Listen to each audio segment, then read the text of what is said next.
Namaste. I bow for you. But I'm not going to bow for you, or to you, or in worship of you. But we're going to continue the Yoga Sutras of Patanjali, translated by James Haughton Woods. Book 3, Supernormal Powers, are the Buddha, with 11. That mutation of concentration is the dwindling of dispersiveness and the uprisal of singleness of intent belonging to the mind stuff. My gestures didn't go off as well as I thought. Dispersiveness is an external aspect of the mind stuff. Singleness of intent is an external aspect of the mind stuff. The dwelling of dispersiveness means that it disappears. The uprisal of singleness of intent means that it becomes apparent. The mind stuff is inseparably connected with both of these as the substance in which they inhere. The same mind stuff being inseparably connected with these two external aspects which belong to itself, the passing away of the distributiveness and the coming forth of the singleness of intent, becomes concentrated. This is the mutation of concentration. He shows what the state of the mind stuff is in the mutation of concentration. Consciousness of objects, 11. Dispersiveness. Mutation of concentration. Dispersiveness is destructiveness. Being existent, it does not, san na, cease to be. Dwindling is disappearing, because a non-existent does not arise. In consciousness, an uprisal is a becoming apparent. The mind stuff which is inseparably connected with the passing away of dispersiveness and the coming forth of singleness of intent, which are the external objects, the dispersiveness having the passing away of the singleness of intent, having the coming forth. This mind stuff is concentrating itself, that is, becoming qualified as having a concentration which is to be attained in successive steps. 12. Then again, when the quiescent and the uprisen presented ideas are similar, in respect to having a single object, the mind stuff has a mutation single in intent. The quiescent is a previous presented idea of one whose mind stuff is concentrated. The uprisen is a latter presented idea of the same kind as this previously presented idea. But the mind stuff of concentration is likewise inseparably connected with both. And this is so until the breaking down of the concentration. This same mutation of singleness in intent belongs to the mind stuff in which it resides. Dharmina. Okay. 12. Then a mutation. Then again, that is when the serial order of the states of consciousness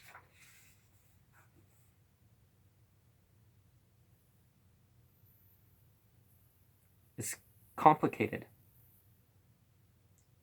Is completed, and the quiescent and the uprisen, that is, the past and the present, are similar to the presented ideas. That is, similar and presented ideas. 12. Then again, when the quiescent and the uprisen presented ideas are similar. The mind stuff has a mutation single in intent. But the similarity as a result of the singleness in intent. But the similarity is a result of the singleness in intent. The words of one whose mind stuff is concentrated indicate that the concentration is complete. The words, "this is so," mean that the single in intent. He tells what the limit of this is by saying, until the breaking down of the concentration. That is, there is a falling of the concentration. 13.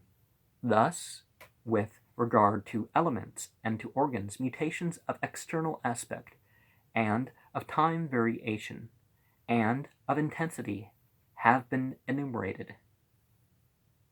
And perhaps there's more to enumerate. But thus, by the already, we see in book 3, 9, the last video, described mutations of the mind stuff in external aspect and in time variation and in intensity. The mutation of the external aspect in elements and organs, the mutation of the time variation, and the mutation of the intensity are to be understood as having been described. Of these three, the mutation of external aspect takes place in the substance and is the becoming invisible of the external aspect of the emergence, and the becoming visible of the external aspect of restriction. And the mutation of time variation is the restriction having the three time variations, and that is connected with the three time forms of one. This restriction, one may say, puts aside the first time form, whose time variation is yet to come, and passes into the present time variation, without, however, passing out of its state as external aspect. But in this condition it becomes manifest as being what it is. This is its second time form, and it is not completely severed from past or from future time variations. Likewise, emergence has the three time variations. It is connected with the three time forms. Having put aside the present time variation, it passes over into the present time variation, without, however, passing out of its state as external aspect. This is the third time form, and it is not completely severed from the future and from the present time variations. In the same manner, emergence completing itself again as a phenomenalized form, having put aside the future time variation, and not having passed out of its state as external aspect, passes into the present time variation, in which time, since this emergence manifests itself as it is, it obtains the functional activity. This is the second time form of this emergence, and it is not completely released from past and future time variations. In the same way it continues, now restriction, now emergence. Similarly, the mutation of intensity is described. In it, during the moments of restriction, the subliminal impressions of restriction become powerful, and the subliminal impressions of emergence become weak. This, then, is the external aspects of mutation of intensity. In these cases, the substance has a mutation in its external aspects. The external aspects have mutation in the time variations, and the time variations also have the mutation in intensities. Consequently, the changes of the aspects guna do not remain even for a moment, devoid of mutations of external aspect and of time variation and of intensity. For cha, the changes of the aspects guna are unstable. And we say hereafter in this sutra that it is of the very nature of the aspects to cause activity. And thus we have to understand the threefold mutation of external aspect, of time variation, and of intensity. In this case of elements and organs, because there is the distinction between the substance and the external aspects, but in the strict sense there's but a single mutation. For the external aspect there is nothing more than substance itself, since it is merely an evolved form of the substance amplified in the form of an external aspect. In such cases there is within the substance an alteration of the condition of the present external aspect. With regard to past and future and present time forms, there is no alteration of the matter, just as by dividing a plate of gold there is an alteration of its condition, insofar as it is altered, but there is no alteration of the gold. An opponent objects as follows: of substance is nothing over and above the external aspects, which, as properties, depend on it. For a substance cannot pass beyond its own previous existence. If again substance were a something present in all its external aspects, but different from them, then it would come to be known Pariva Rateta as something itself, absolutely unchanged, although unconnected, with a series of changes in the external aspects. But this, he replies, involves no weakness in our position. And why not? Because we do not maintain an absolute unity. The fact is that all this world passes out of the state of a phenomenalized individual form, and this we say because we are bound to deny that the world is permanent. In the case of not entering into mutations, again, the world of the world of things continues to exist even after it has passed out of phenomenalized individual existence, for we are obliged to deny its annihilation. Well, it hasn't been completely done away with yet, but we're finding more and more ways that it can be in the universe. On being refunded into its primary cause by a dissolution of the coarse elements, the world, takes on a subtle form, and by reason of this subtle form it becomes unapperceived. An external aspect in the mutation of time variation exists really in all three time forms. It is said to be past, that is, having the past time variation. Though not completely severed from future and present time variation, so too it is said to be future, and that is, having the future time variation. Though not completely severed from present and past time variations, so also it is said to be present, and that is, having a present time variation, though not completely severed from past and future time variations. Take the case of a man enamored of one particular woman. He has not thereby lost his sexual feeling for the rest of women folk. Here the difficulty is brought forward by others, since all three time variations are thus said to be connected with everything, that is, the mutation of time variation. It must follow, prapnate, that the time forms are confounded. Vipar ivarteta implies a series of changes in some subordinate and additional thing. Vyakta is a condition of thing when it's so changed as to manifest to our consciousness. Yoga sees Dharma as real. Vedanta sees it as vivarta, or unreal.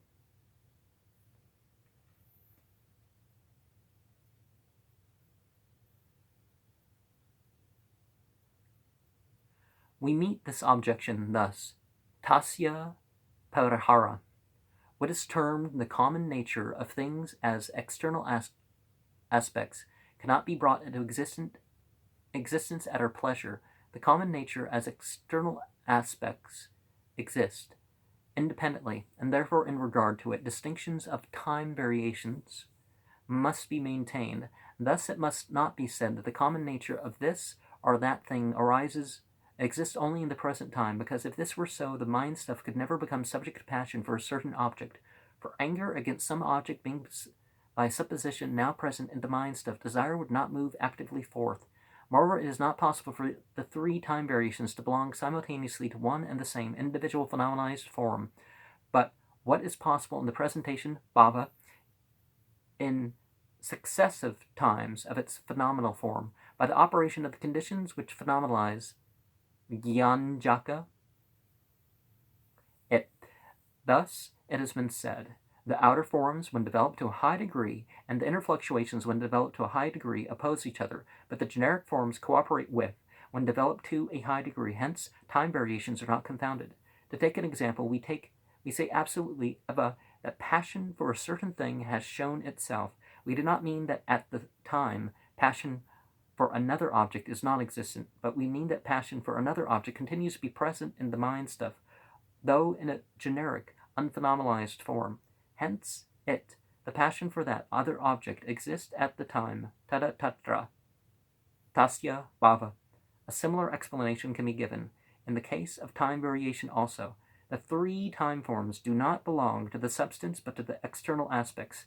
These external aspects have a time variation, or do not have a time variation, and as entering into various intensities, we are known by different names, which imply an alteration of intensity, but not of matter. And thus, the same stroke is termed one in the unit place, and 10 in the tens place, and 100 in the hundreds place. So too, the same woman is called a mother, and a daughter, and a sister. Some persons have objected that in the case of a thing which mutates intensity, the substance of a thing must logically be held to be prasanga, absolutely permanent. Maiden, mother, crone, as a theme in Letha, right? Just as we have bachelor, father, sage, or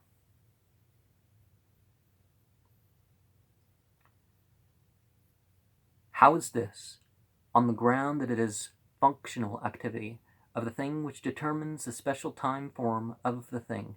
Thus, a thing is said to be a future thing when it is not exerting its own activity, and a present thing when it is thus active, and a past thing when it has ceased from activity. Hence, say these persons, it follows that substance and external aspect and time variation and intensity are all absolutely permanent, but that alleged weakness, we say, does not exist in our position, for we hold that although a substrate, gunnin, is permanent, its aspects, gunna, suffer a variety of antagonisms, just as any arrangement of parts, samsatthana, which are coarse elements, is only an external aspect of the imperishable subtle elements, sound and the rest, and has a beginning and an end. So the resoluble into primary matter is only an external aspect of this imperishable aspects, guna. The sattva and the others has a beginning and an end, and to it, and to the rest, the term evolved form, vikara, is applied. The following serves as an illustration. The substance clay passes from its external aspect in the form of a round lump of clay, and another external aspect, and thus, as an external aspect, enters into mutation in the form of a water jar. The water jar form, putting aside its future time variation, assumes its present time variation. Here is the mutation as time variation. The water jug is every moment undergoing oldness and newness in its parts, and thus passes through mutations of intensity. Thus, the substance also has another external aspect, which the intensity, and the external aspect has also another time variation, which is the intensity. And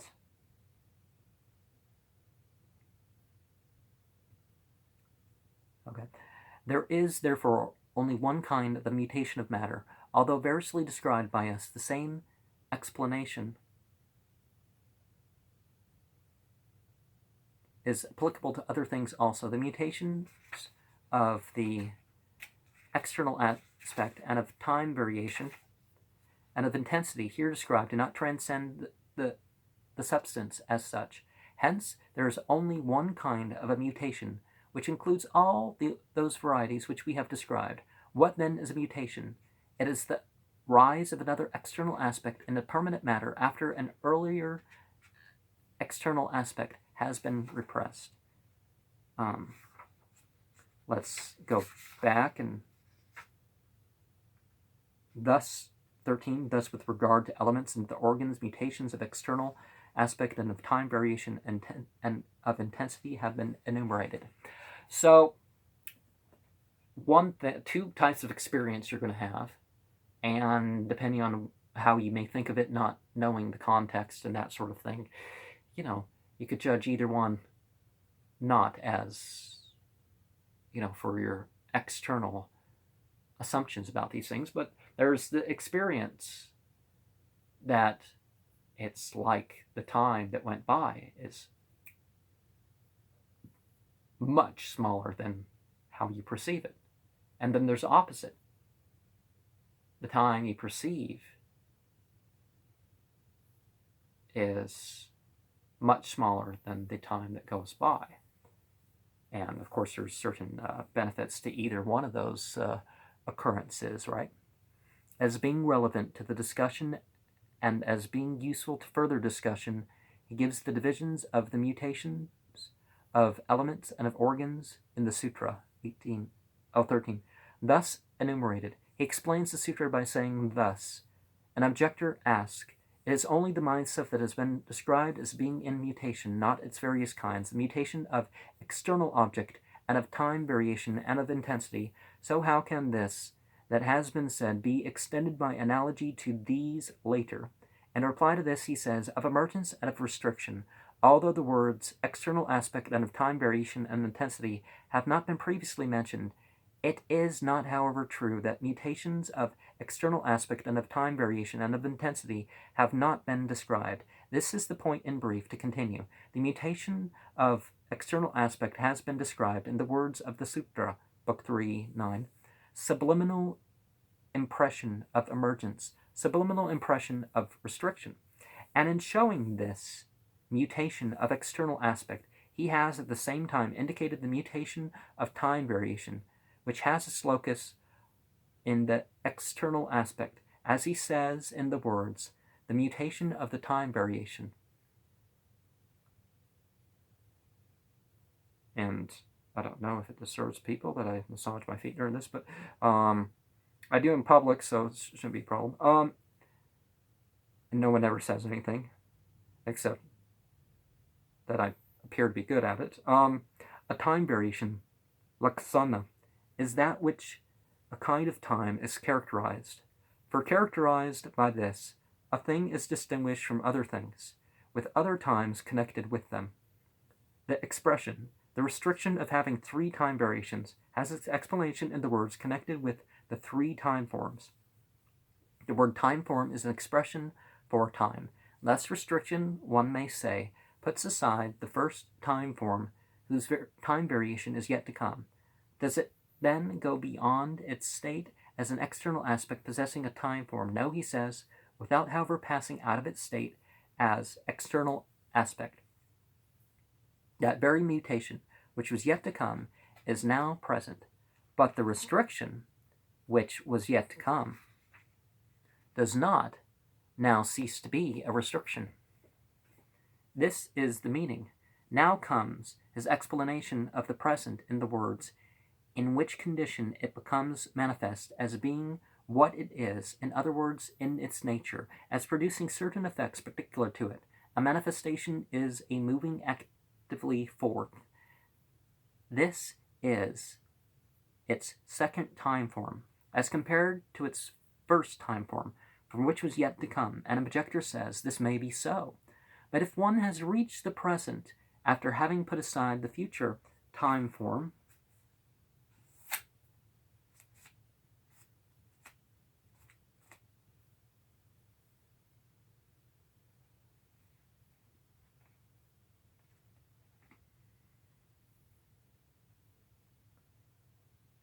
put aside the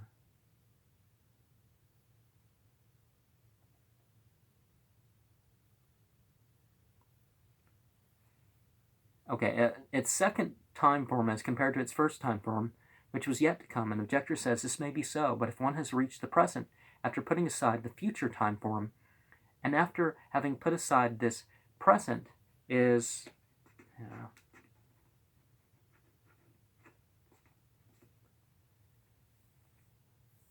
didn't kill the bug gently enough.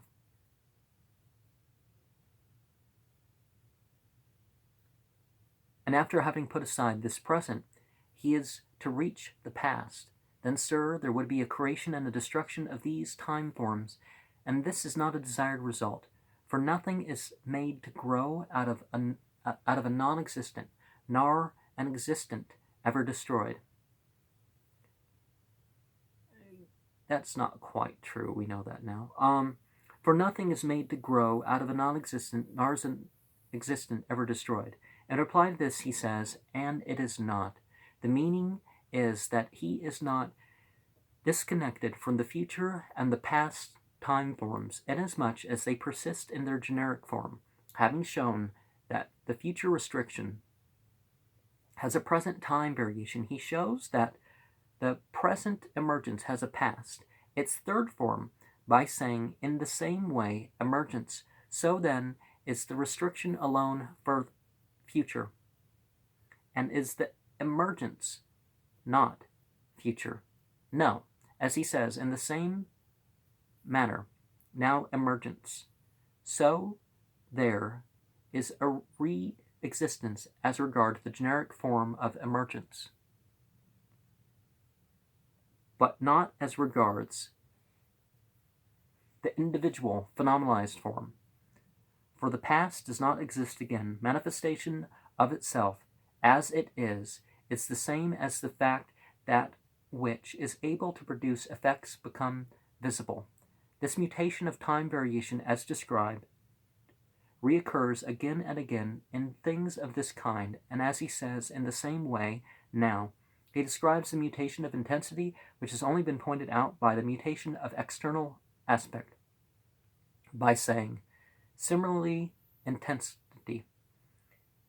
In the case of external aspects, the time form of which is present, intensity is equivalent to the presence are absence of power, and the mutation of graduation of this intensity from moment to moment.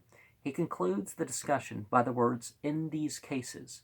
He specifies the various mutations as having a variety of relations in accordance with the teaching of the system. As he says, in these cases, the substance, then is this mutation of the aspects, gunna, occasional. The reply is no. And as he says, consequently, but why is this mutation perpetual? In reply, he says, for cha, unstable. The word for cha is in the case of cause. The changes are the behavior, prachara. Why is it just so? In reply, he says that which constitutes the aspects, gunna, it is said to be, latter in the same sutra. So this threefold mutation of mind stuff also is expounded by the author of the sutras with regard to the elements and organs, as he says thus. This threefold mutation is the result of the distinction between substance and external aspects. It is based upon the distinction between the substance and the external aspects. So we have tatra, a mutation, such as a cow or water jar, as an external aspect of the substance, earth, and other elements.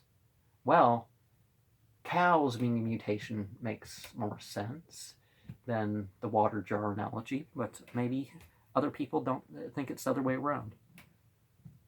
And the external aspects have mutations of time variation, such as a past and future and present.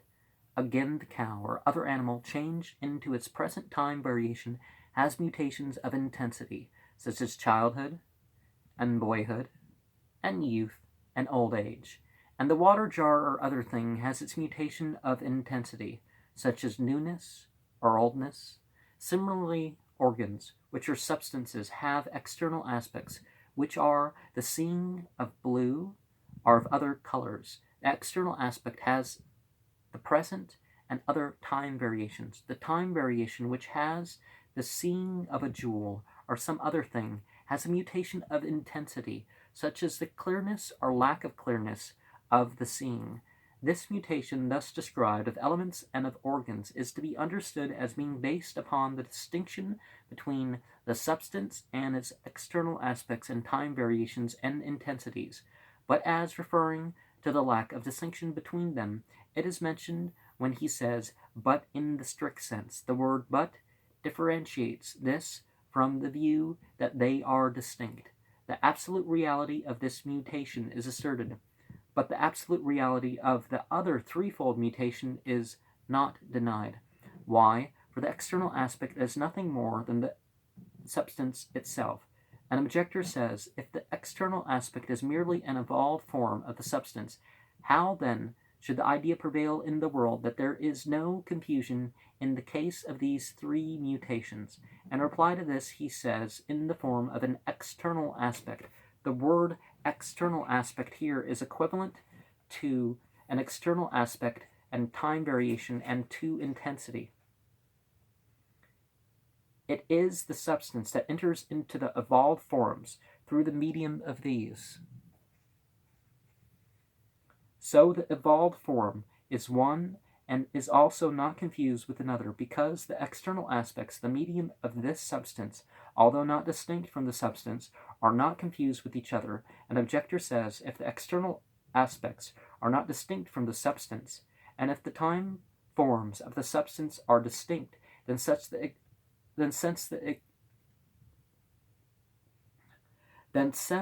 external aspects are not different from the substance, the external aspects would be like a substance, to which he replies, in such case, of the external aspect, the state means a particular arrangement of parts, just as a plate of gold or of some other substance that may receive a particular name and be called a necklace or svastika. So, there is an alteration only, as concerns the form of the ornaments, but the matter, gold, does not become something not gold, because there is no absolute distinction between the substance and the external aspect. This is the intention of what he is about to say. He brings forward a Buddhist who holds the doctrine of the absolute unity of substance and external aspect by saying an opponent objects as follows.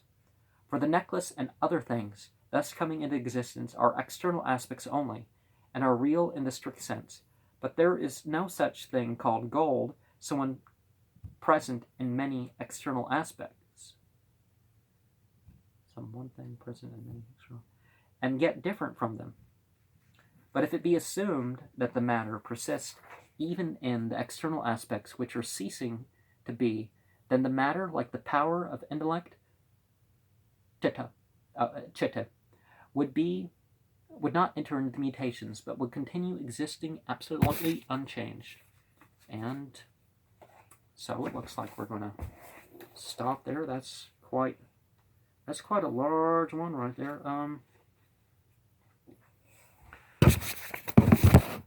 Namaste. We bow.